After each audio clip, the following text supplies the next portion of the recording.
Bonjour à tous, je suis Céline, chargée de communication chez Hamza. Aujourd'hui, je vais vous montrer comment activer et désactiver votre stand-by de manière simple et rapide.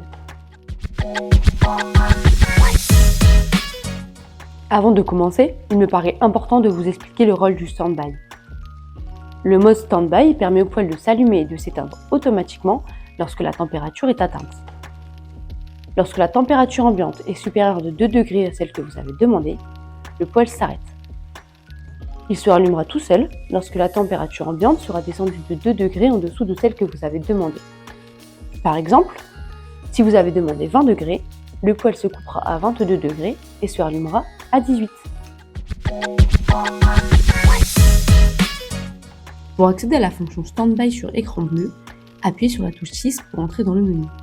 Puis, à l'aide du bouton 2, choisissez le menu Utilisateur. Une fois dessus, appuyez sur la touche 6 pour entrer dans les réglages et choisissez la fonction Standby en faisant défiler les réglages grâce à la touche 2. Il ne vous reste qu'à choisir de l'activer ou de le désactiver grâce aux touches 4 et 5. N'oubliez pas de valider avec la touche 6 avant de revenir au menu principal en appuyant 2 fois sur la touche 1.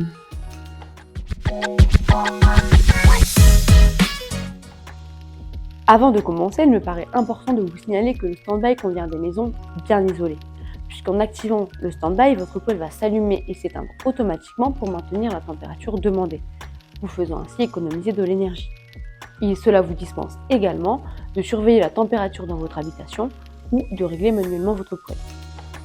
En le désactivant, votre poêle passe en mode modulation dès l'atteinte de la température demandée, ce qui est préférable pour des maisons moyennement isolées, puisque la chaleur sera ainsi constante et régulière en minimisant les variations de température.